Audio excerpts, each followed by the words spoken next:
night may be long and the dark may be deep, but the answers are there to be found. Whether it's the normal, the abnormal, or the paranormal, you're in the right place. Let's go beyond reality.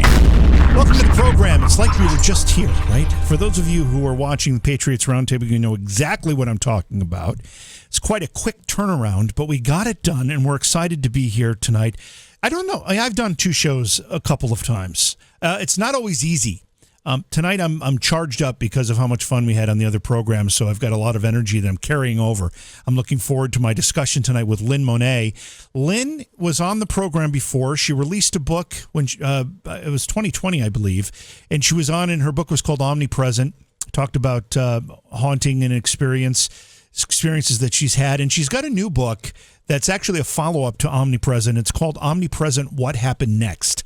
And we're going to be talking about that. I'll have Lynn remind us a little bit about the first book so we get back into that frame of mind, and we will then talk about the new book as well. Plus, she's got another book that's going to be released shortly. We'll talk a little bit about that. And we'll talk about ghosts and the afterlife. Lynn's an expert on all this stuff, and she's going to help us work through it, explain it, and all of that. Please take a minute and subscribe if you haven't subscribed to our platforms yet. Of course, YouTube, Twitch are our primary video streams, and then you can find the podcast version of the show on all major podcast platforms. Very easy to find, but the podcast version of the show is a little bit different. It's Beyond Reality Paranormal for the podcast, whereas the rest of the places it's Beyond Reality. Actually, it might be J.V. Johnson's Beyond Paranormal. I don't even know. I don't remember what we titled the channels, but you can find it. Search for J.V. Johnson. It'll come up pretty easily. We have, on the YouTube channel anyway, we've got hundreds of back episodes of the show, probably like 800. I should check that out. I should see how many are there. It's like 800. Something really crazy. And then, of course, on the podcast version of the show, there's a few hundred backup episodes there. It's all free. We do appreciate you if you wish to support us. We've got a couple of ways to do that. We've got our Patreon page, which you can go to at patreon.com/Johhaw, Johhaw. Or if you're listening through the podcast, you can actually click on a little link in the podcast that allows you to support right through the podcast. You know, one of those like 99 cents a month things. So given the fact that, however many programs, it's like 10 cents a program, something like that. Helped support what we do here, pay for the equipment, whatever, all the stuff that we have to do.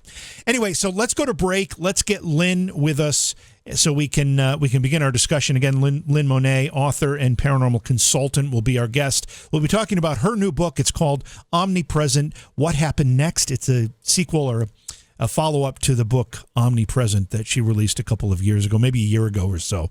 So Lynn Monet coming right up on Beyond Reality. Hey, it's JV here. You know I've asked for your support in the past, and I'm going to do it again because it's really, really important. And there are a couple of ways you can support the show, and it's so inexpensive. Now, you can go to Patreon, and you can become a Patreon supporter, and we really, really encourage that. But there's also another way. If you look at the description of the podcast, if you're a podcast listener, and you scroll down to the bottom, there's a way to support the show directly through the podcast app. And it's only 99 cents a month. It's less than $1. You probably have that change in your couch right now. That $1 a month, less than $1, goes a long way in helping us produce this program, provide great interviews for you during the course of the week. I thank you in advance because the support is so important to the program. Thank you for being here, everybody. I'm really excited about tonight's program. I love it when we have good guests that come back to the show, and tonight's guest is one of those. Lynn Monet is an author, also a paranormal consultant and expert. Lynn was on the program after releasing a book called Omnipresent. And she's got a sequel or a follow-up to that book that's released called Omnipresent, What Happened Next? Lynn, it's great to have you back with us. Welcome back. It's always good to have an old friend back with us on the show. Yes, I am so thrilled. It's such an honor to even get to be on your show. I thank you so very much.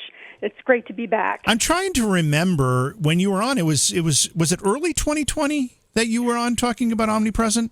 I thought it was around October, around Halloween time. It could have been. Yeah. Time. I swear, with the pandemic and all the things that have happened, my concept of time is so distorted and skewed. I'm really having trouble. Things that seemed like they were 10 years ago were 2 months ago. Yes, I totally understand that. Absolutely. Remind us a little bit about.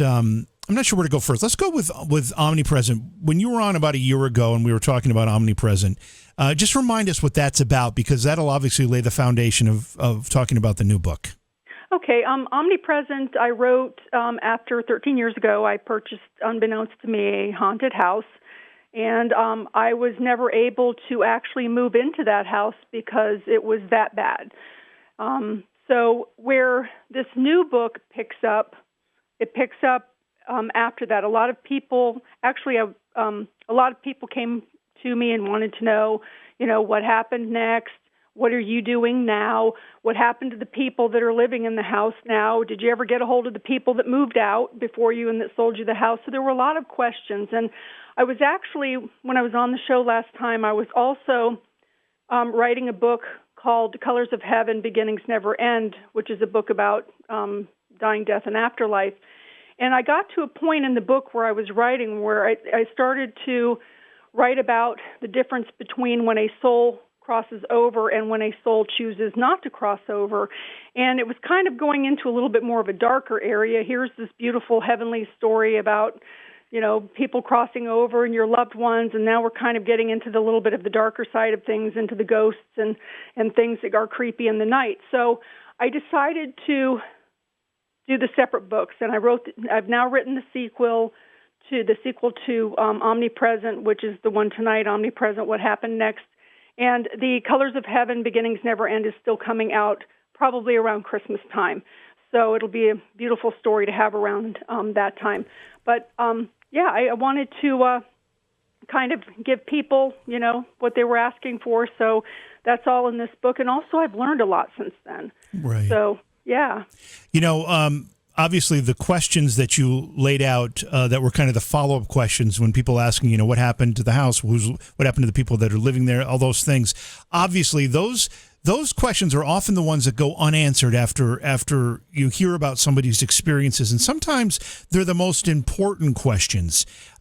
They're the ones that kind of bring some kind of resolution, maybe, to the story. They're the questions and answers that make people really understand maybe what was happening. And did you feel a sense of that too as you were putting this book together? I did. I really did. It's like people wanted to make sure, because it was such a crazy. The story. It's just very intense, and people really they connected with me and were on my side, and they wanted to make sure I was okay, and and that was one of the main things in how my family and I were faring at this time. And of course, they wanted to know a little bit more about me too as a person, because I kind of went straight to the meat with that book and told the story. I didn't really go in a lot about myself. So this follow-up book has a little bit more of that, of my background. It's got multiple stories of hauntings in it, as well as what happened right afterwards. I did go back by the house at one point, and an incident occurred again. I did get a hold of the people that sold me the house and had a lot of what happened in that house validated, that they also had issues with. And then it goes into the stories of people that they were compelled to come forward and say to me, listen, I've never told this story to anybody before in my life, but I'm going to tell you because I had similar experience. So that, having the friendship and the people come forward with the support has also been very nice.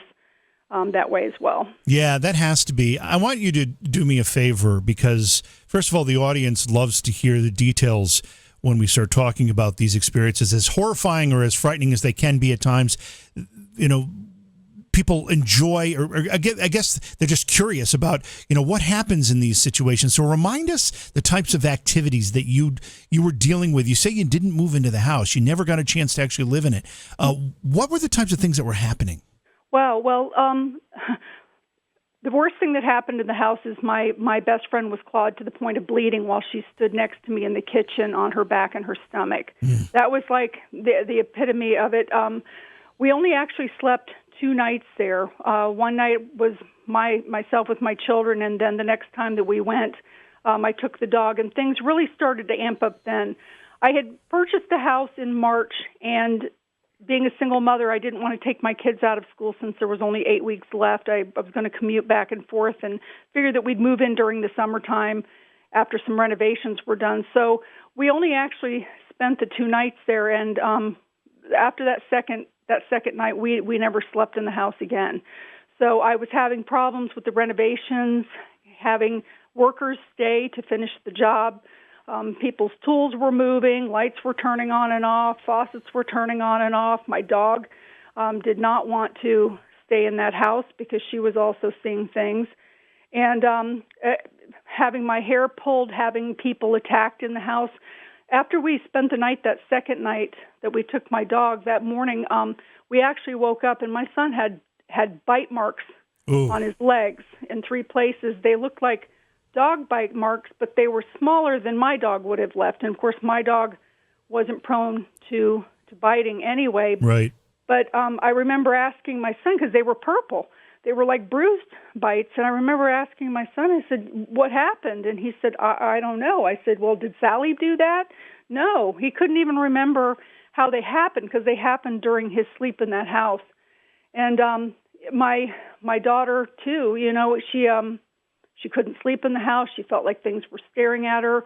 The cover of that book with the creepy hands was actually an event that occurred in the house.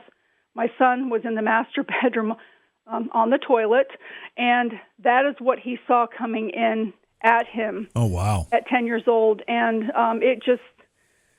it was bad. I mean, I had multiple denominations of religion in there to get the things out. 90% of the times when the churches would come over, it actually made the attacks worse. And I even stepped outside of the box. I had an Indian lady come, which she was the most bizarre, but made the most sense because I was living it, and anything normal didn't make sense. So we were actually able to, there were 2 demons and a young man in the house. The young man had hung himself in the house when it was built.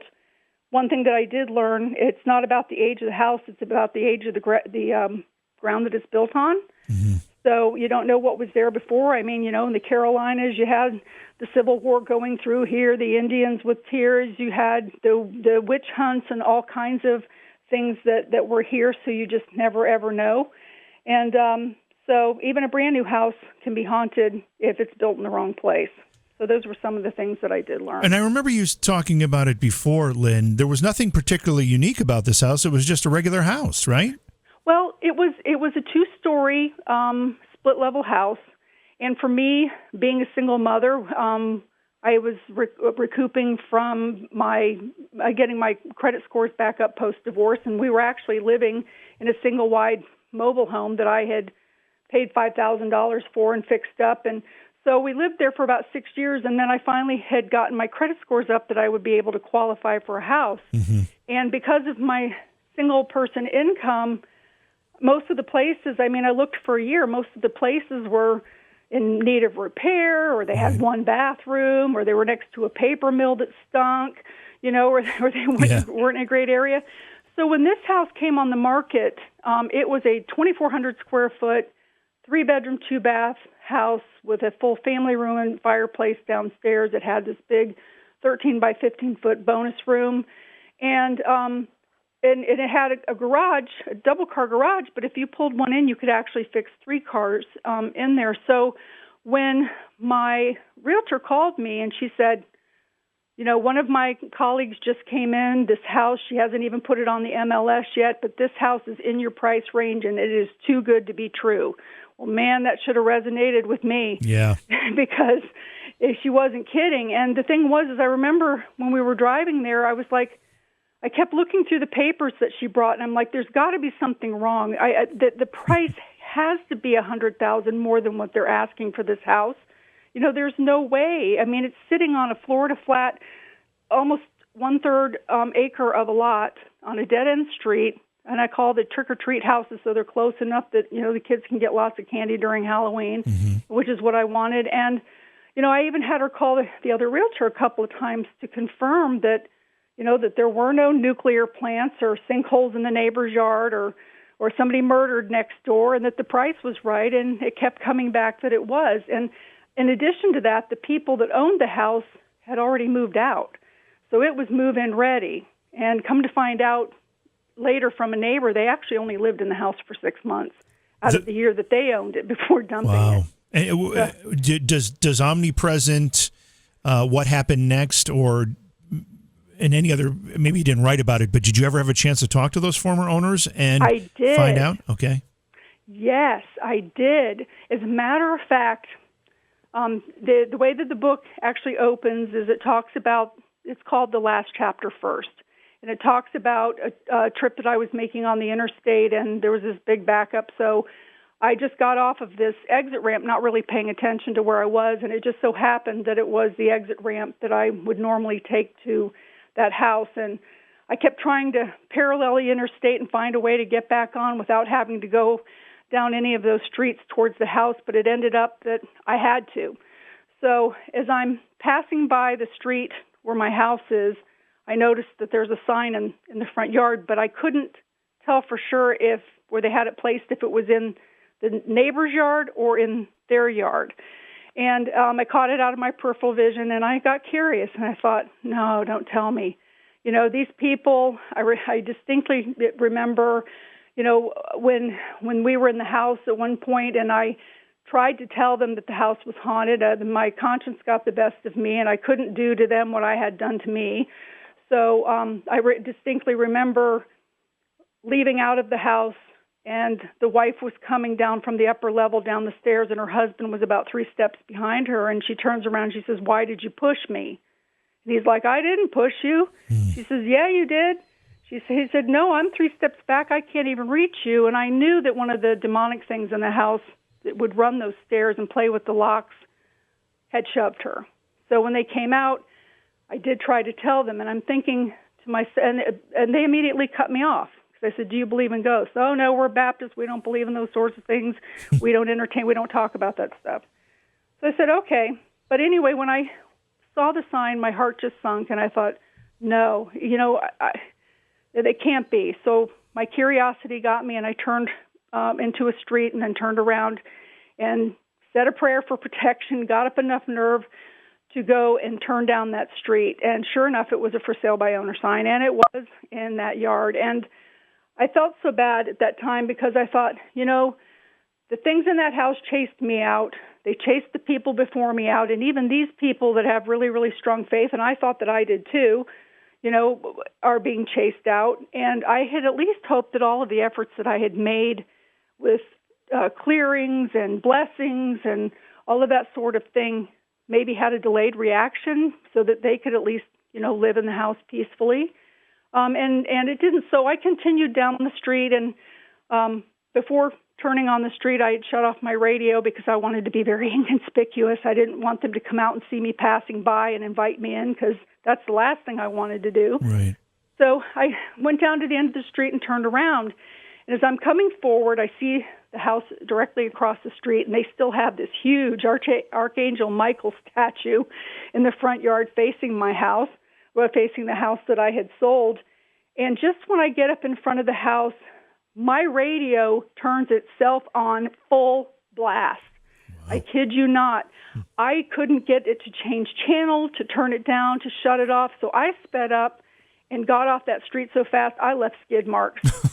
I kid you not. Well, I didn't want them to come out and see me. You know, here's this loud pounding music playing, and everybody's going to look out their windows to see who that is, and I didn't want them to see me.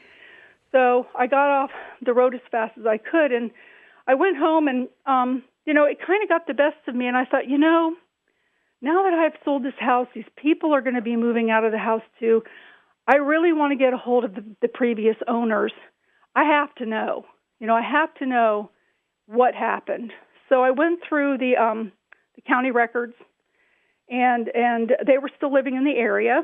And I did find them. I've actually sent out 3 letters because there are a couple of people that had a similar last name. So a couple of weeks passed, and I get a call from the husband of the people that sold it to me.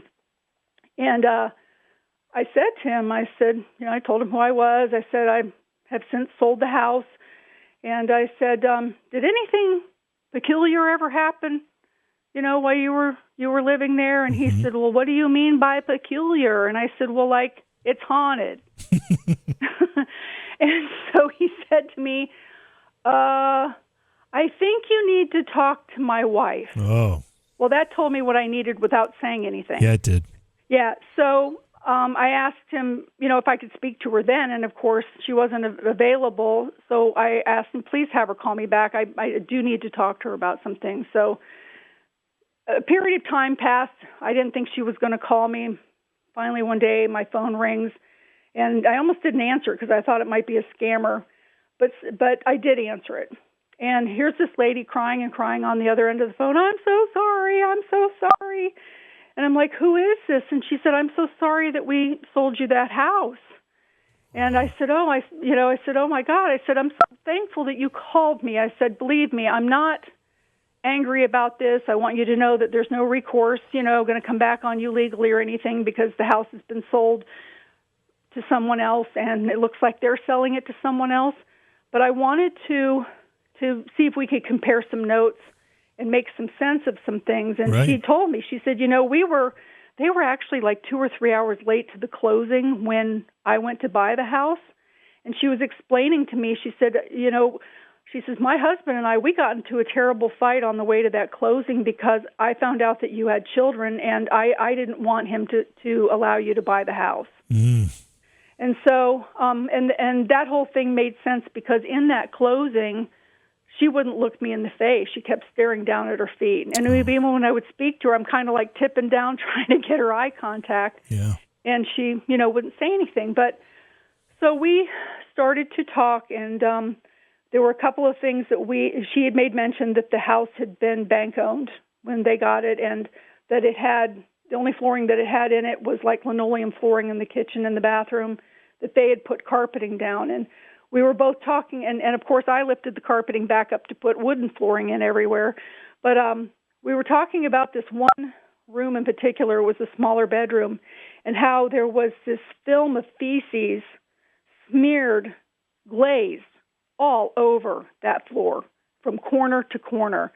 And she told me that when they first had moved in there, that there were clumps of feces in there, that they had to clean it up. And then, of course, they put a mat down with the carpet over the top. And it still had kind of a little bit of a funny smell in there. So when I pulled it back up, it was like a thin glaze of this feces all over the floor that I had to clean before the wooden flooring could go down. And so they didn't really know where that came from. I didn't either because the house was, like I said, it was bank-owned before. Right. But then she started talking about how the house almost ruined her marriage. She said that her husband sometimes would pick up, extra work at night, and for the most part he worked nights anyway, and she then worked the days so that, with the kids, they'd be at daycare, and then she could pick them up and have them with her during the night, and they kind of balanced the kids that way. And they had a little girl that was around 4 and a little boy that was around 6, and she said that her daughter started getting scratches on her and weird bruises. And she asked the little girl, she said, what happened? Where did you get that? And the little girl spoke up and said, the monsters downstairs, they don't like me. And she was talking about invisible friends. Well, usually when they talk about invisible friends, they're referencing people. Right. This child was talking about things that were really creepy sounding. And then the son brought home a picture from school. The kids, they were supposed to draw their house and their yard and their family, which they do when they're in like kindergarten, first grade. And of course, they're little stick people. And he brought it home, and he had his house and his family and his dog. And then he had these 3 other creepy-looking things off to the side.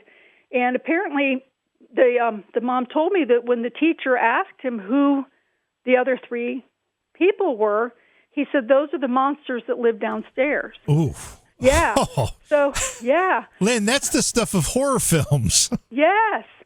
So the family, the husband and wife, things continued to happen, and he would get up in the middle of the afternoon and come out and accuse her of knocking on the door trying to wake him up, and he'd come out to say, what did you want? And she's like, well, I didn't do that. He says, yes, I even heard your voice on the other side because it would mimic her voice. And this type of thing would happen, and then they'd go into the kitchen, and the water would be trickling on, and And he'd be like, well, you left the water running. Why'd you leave the water? I didn't touch the water. I haven't even been in there. So this kind of chaos that was constantly created in the house and the fighting that these demonic things were feeding off of, and just being able to do more physical acts. And so finally this happened. Their marriage deteriorated so bad that she had to end up moving in with her parents for a while because they were fighting so bad with the kids. And she said that at one point they had actually held church service in the living room of that house, trying to bless it. Their church came over. They set up fold-out chairs, and they had a couple of consecutive Sundays where they had church service in the house, and everything seemed to kind of be normal, to calm down, which they hide sometimes, and they do That's that. right. And then they wait for you to get comfortable again, and they pop up. So, and that's kind of what happened. And she said within 2 days of them returning to the house to move back in, that their dog was so frantic to get out of the house that when the husband opened the door to go out to his truck, the dog ran out the front door and ran into this street and got hit by a car and died. Jeez. That's horrible. Yeah. That's horrible.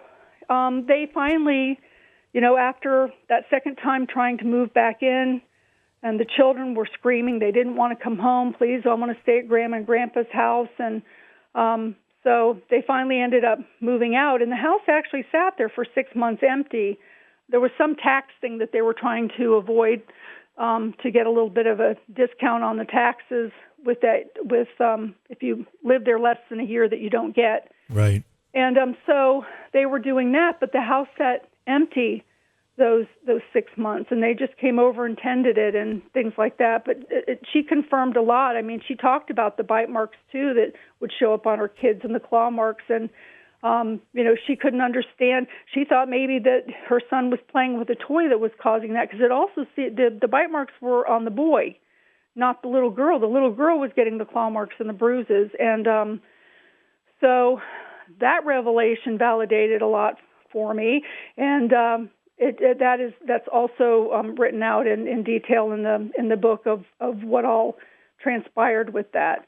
But I had asked her at one point if I could please keep in touch with her, just in case there was something else, that I wanted to ask her about. And about 3 weeks later, I went to call her, and the number had been disconnected. Oh, jeez. Yeah, and I haven't heard from them since. So, I basically got the validation that I needed. Yeah.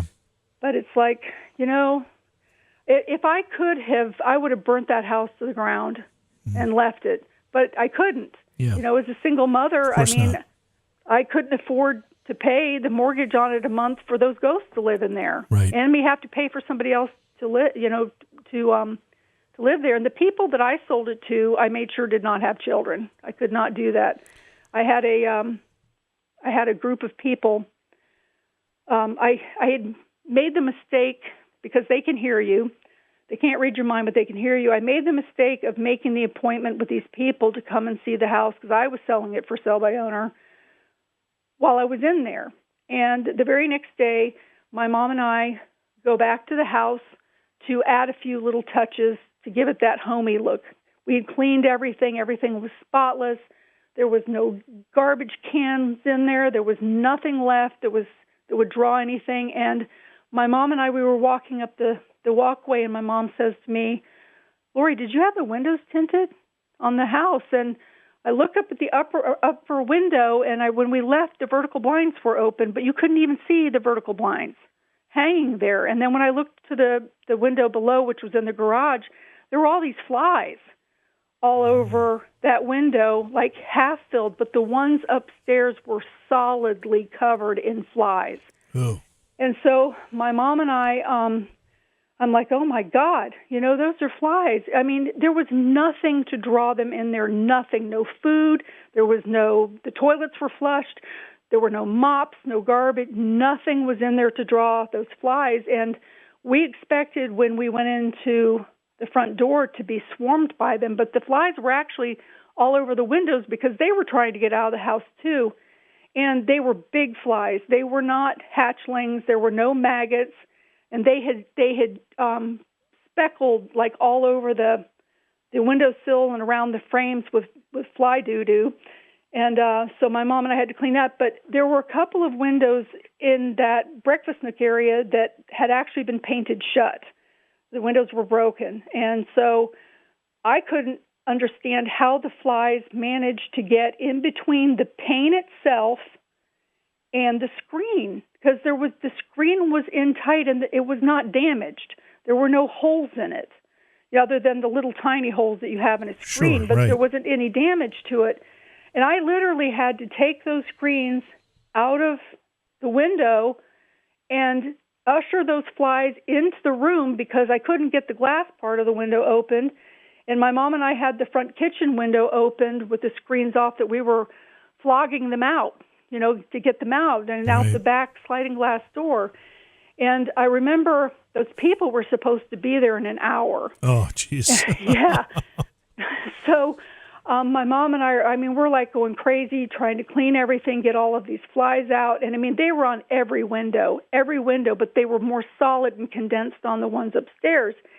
And I couldn't imagine how all of those flies could get in there like that. So fortunately, the lady had called while we were cleaning up all of the mess, and they had needed to reschedule. So that was a blessing, but they rescheduled for the next day. And I didn't schedule it while I was in the house. I was in my car and called them back and rescheduled it for the next day. And when the lady came, she was like, "Oh, I used to live in this area. This is almost identical to the kind of house that I grew up in, and I'd love to raise my 3 children here." And I'm thinking, oh, no. So she brought 2 of the 3 children with her when she came the next day.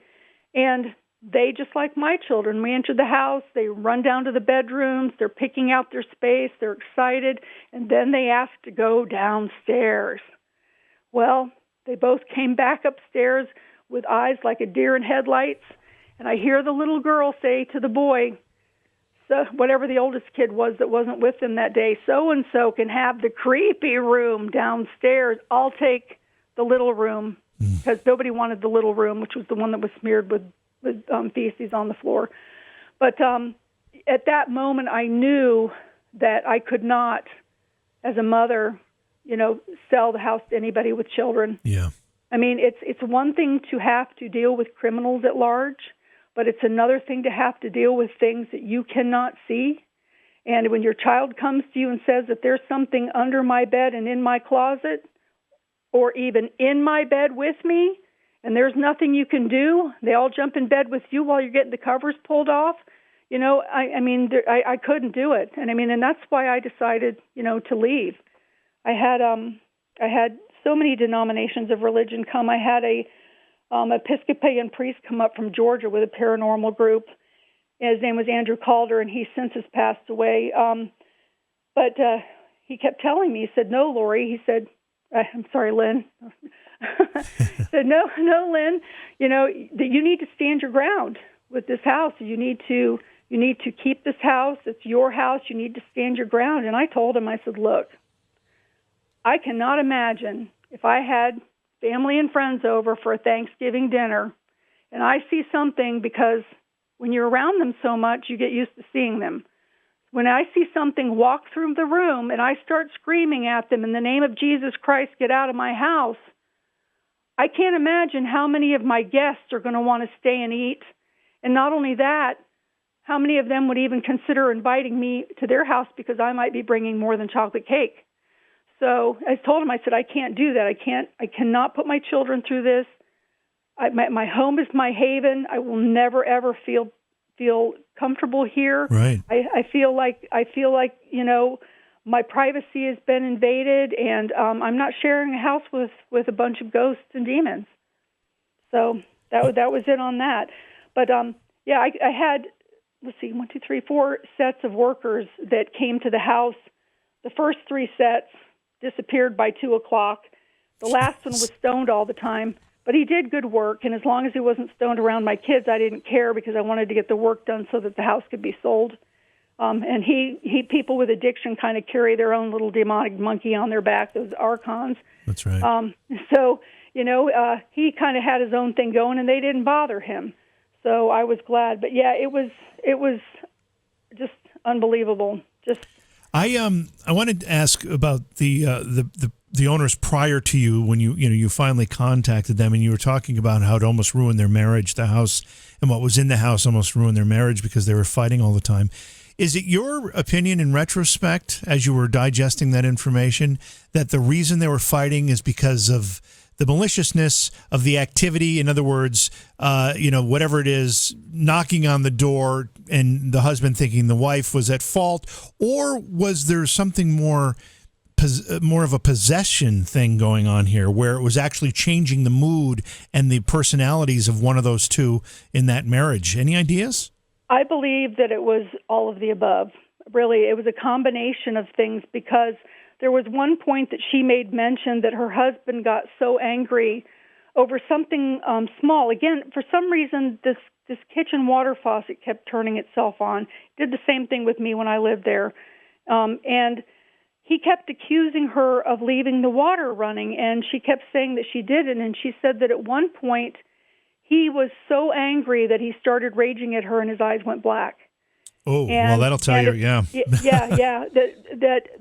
eyes went black, and she said that in that moment she was afraid for her life, and she said that never, ever, in all of the years they had been married, like 8 years, and she said he had never raised a hand to her. They rarely ever fought.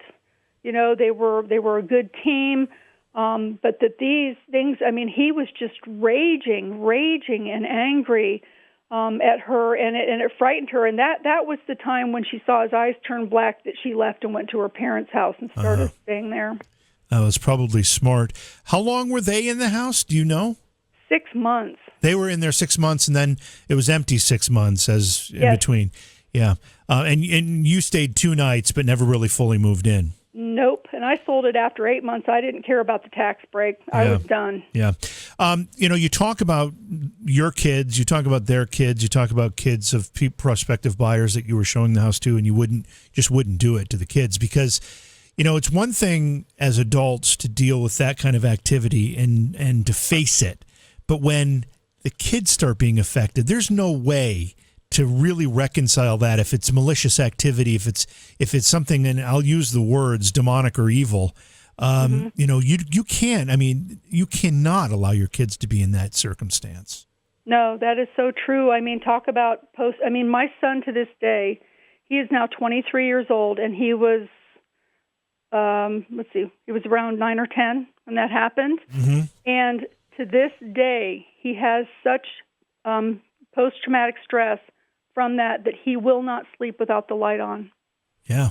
It scars you. Yeah, it scars you. And he refuses to talk about it. He did help design that cover because I wanted it to be exact. I wrote that book in such a way that if they wanted to sit me on a lie detector, that everything in it was truthful. Nothing is exaggerated. It's just the way that it happened.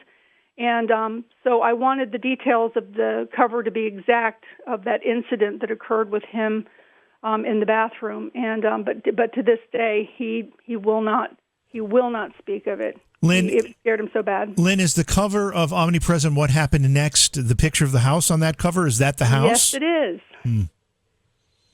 Yes, it is. What do you think when you see that picture? Does it disturb you to see it?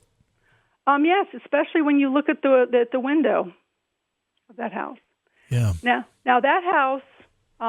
That is a demon looking out the window, and some people can argue and say, oh, it's the tree in the front yard. But the tree in the front yard was a new tree. When those people's dog got hit by the car, they buried the dog in the front yard, and they planted one of those miniature Japanese maple trees that was, and at that point it was only like maybe 4 or 5 feet tall at the most. I was taller than the tree, but it was kind of chubby and branched out. That window is on the second floor. Mm-hmm. And the only way that the reflection of that tree could have been on that window is if the light was coming from the ground going upward. And saying if the sun was over the top, it wouldn't have reflected like that. If the sun was at the back of it, it wouldn't be able to reflect like that because it would still be coming up over. So, and that is the face of that it was a hell dog demon. That is exactly what he looked like. Okay. And hold on a second. Are you saying that in this picture on the cover of Omnipresent, What Happened Next, in that window, there's a face? Yes. In this picture, okay. I'm trying to blow the picture up. I don't have a very high resolution image of it, so I might not be able to do it to the effectiveness. Which side of this window are we focusing on? It's the right-hand side. Okay, let me just see what we can see here, because I do see what you're talking about. I do, now that I've blown this up a little bit. How was that picture taken? Was that just a random shot? Yes, it was. I took it myself. I was actually outside. It was in the afternoon, and I was taking pictures of the house. And you can even see too that the sky is overcast. So, but I was taking pictures of the house to put it in for the ad for sale by owner. And I didn't even realize that the face was there. So I had the whole front of the house, and I put everything in. And actually, my youngest daughter is the one that pointed, which I had an additional child after those two. But my youngest daughter, when I was, writing about the book, she pointed out the fact. She said, "Mom, there's a face. There are also two faces in the other windows in the opposite direction, but I couldn't add those in there because I didn't want the house number to be exposed on the cover." Oh, yeah. So there's also another face. She says two faces. I see one, but that one in the kitchen, and that one in the kitchen is what it looked like, because believe me, I saw it. Multiple times. It got to the point that I saw them so much that I was desensitized to them. They didn't even scare me anymore. It was like, "Oh, you're here. I'm doing my work. Just leave me alone," type thing. And yeah. Wow. So. I looked at the clock here, and we're going to run out of time pretty quickly. I want to ask you about a couple other things that are kind of not directly related to the book, but more related to your work as a paranormal consultant. You're also an empath. Yes. One of the things you talk about, Lynn, and this might upset some people, and I'm curious as to your thoughts on this, but you talk about people, embodied humans, are actually never really as alone as we think we are, even in private moments? Yes. With the ability that I have to see interdimensionally, which I can see between the veils of dimensions, I have the ability to see attachments on people. Like, for instance, the archons on people with addictions, I can see those. They look like little backpack spiders, crabs, and sometimes they're like reptilian looking. Ooh. But people, if they could see what I see when I walk into a sports club, a bar, or if I go, like, if I don't smoke, but, if I'm out talking to my friend and she's smoking out in the cigarette area of the employee area, people they would be shocked if they could see how many dead people are standing around them trying to smell the smoke and sniff the vapors of their drink. When people die and they choose not to cross over, they still have their addictions, their mental health issues, their emotions. They show up with the wound or whatever the cause of death was, and it's pretty gruesome. And some of them are angry and grumpy. Those are the ones that people like you that are ghost hunters, that you go in and you find these grumpy ghosts. To me, there's a difference between spirits and ghosts. Ghosts are the ones that are earthbound, that were at one point in a human body. And some of them can be harmless, but really the harmless ones aren't harmless because of the negative draw that they have on them that creates people that are embodied to have sleep problems or just to exhaust them, to make them feel tired. And of course, lack of sleep and feeling exhausted leads to all kinds of physical and medical problems if it goes on for a long period of time. And sometimes those supposed harmless, the lady walking down the hallway that you see every night or whatever, because of that negative pull, sometimes they will also pull something else in. The way that they got in will come in too, and you may not want that one there. So it's a good idea not to have them in your house at all. So, but yes, because people that don't cross over still have the urge to have, their addiction. And not all people with addictions don't cross over. Some of them do, and of course they get help. But the ones that just can't let go, they do. They stand around people that are smoking. If somebody's in an adult peep show, you think you got yourself in a lone moment, and you might have a whole fan club looking over your shoulder watching with you because they hover. That addiction is still there. You still got the dead people hanging around the racetracks and the places in Las Vegas. Lynn, they hover, but do they judge? Are they judging us? No. Good. No. But they're trying to just be, even though they really have no way to smell anything, they just want to be around the vapors of the alcohol and the cigarette smoke. And when you walk in, you gave the example of like walking into a smoking area and you see do you actually see apparitions like humanoid forms, or you mentioned like spiders and scorpions and whatever? What do you see specifically? When I walk into, like, for instance, the area where they're smoking, I actually see dead people standing around them trying to smell the smoke. Mm-hmm. I can pick out addicts in a crowd because of the archons the attachments that they have. They carry. They're like backpacks. And the thing about those archons is that even if a person goes to AA or goes to wherever they need to go to try to help with their addiction, and they overcome it, those archons, they will detach at some point because they feed, but they never go away. They still stay with the person even though they're not attached.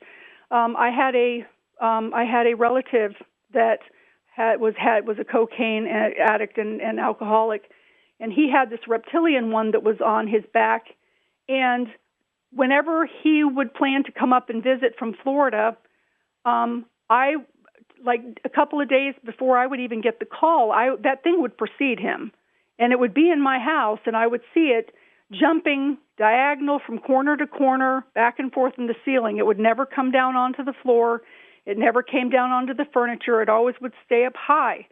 And its head would turn all the way around as 360 degrees without ever having to recoil backwards. It would rotate like that, and it would look at you from the ceiling, and it was a creepy thing. I actually drew a picture of it in the book, What Happens Next. And it did look reptilian. The head was not in proportion with the body. It was much smaller, and it had a butt on it like a human, but like frog legs. And when I would finally get the call, like 2 days later, "Hey, we're packing the Winnebago. We're coming up to see you." I thought, well, I already knew that because, your buddy precedes you. And the thing is when he would get to South Carolina, the thing would disappear. And when he would go home, it would disappear. But when I went one time and stayed at his house with his wife in their guest room, that thing was jumping the ceiling the same way that it did at my house in his house. And I could see that. You obviously have had a lot of time to accept that. You've probably a little bit desensitized to it, but when that first started happening for you, to you, and you were seeing these things, you must have questioned your sanity at some point. I did. I did. But then I started to make friends with people that had similar talents, and my children started to grow up, and some of them have a few talents. My siblings have talents. My father was actually an empath, and so my two older siblings also have gifts like mine. So there were other people seeing the same thing. And that's at that point, because I'm like, whoa, I'm staying away from the smoking area. I don't want to go into bars, and in the same token, I was seeing beautiful things too.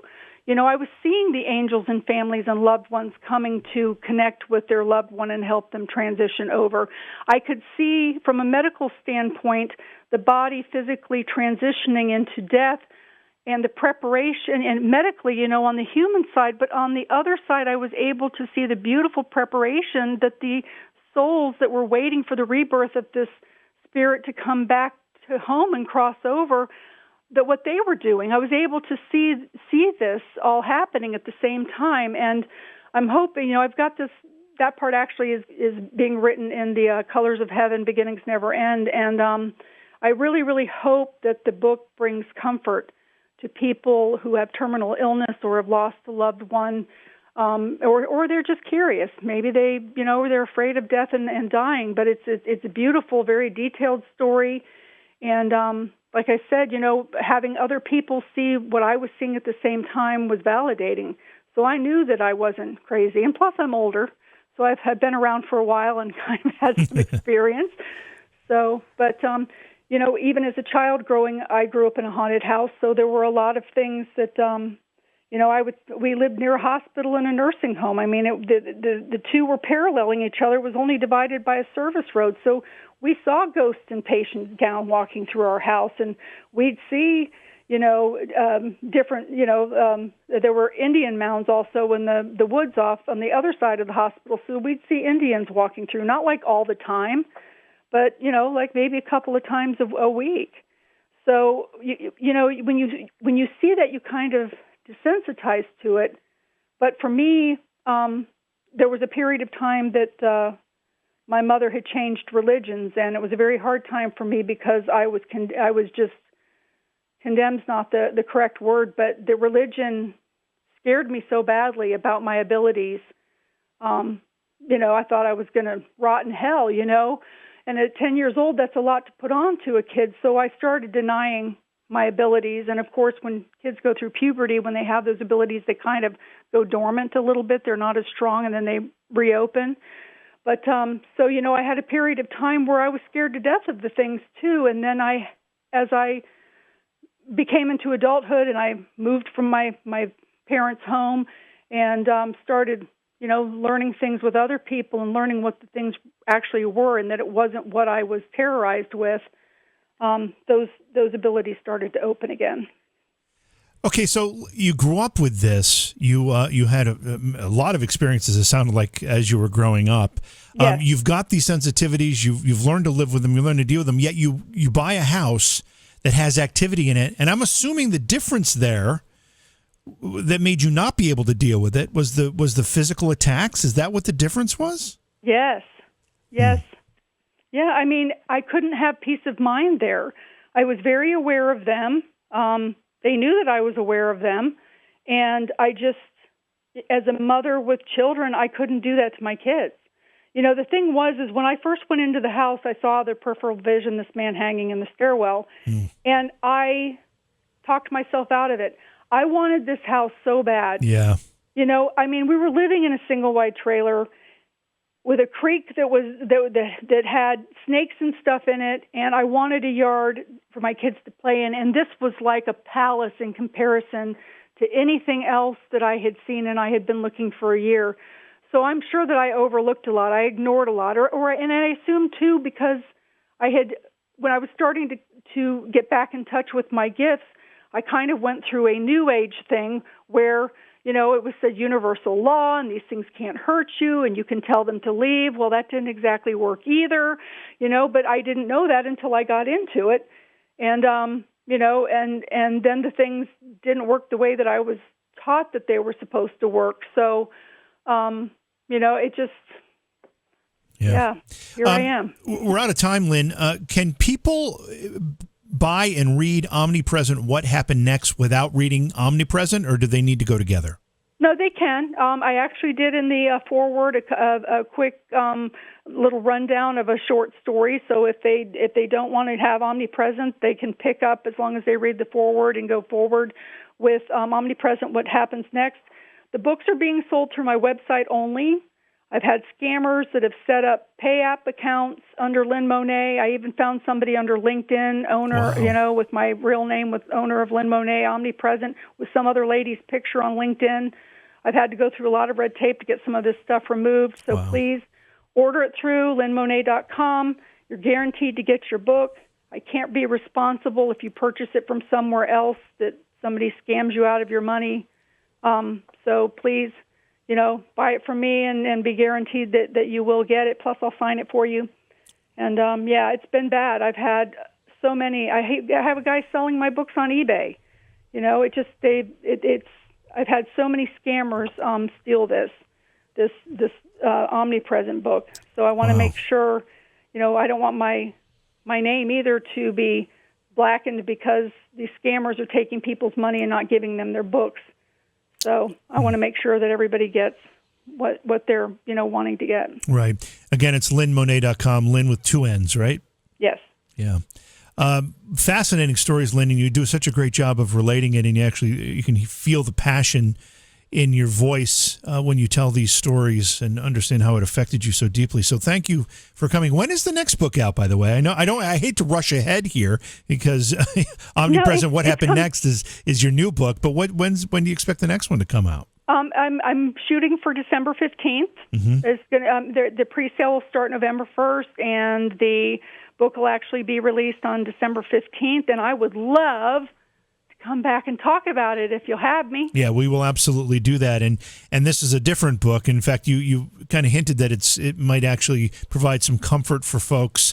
Yes. And I love talking about that stuff too. Anybody who's suffered any kind of loss gets a certain deal of relief when we have these kinds of discussions. So we'll definitely do that. Lynn, thank you so much for being here. It's always great to talk to you.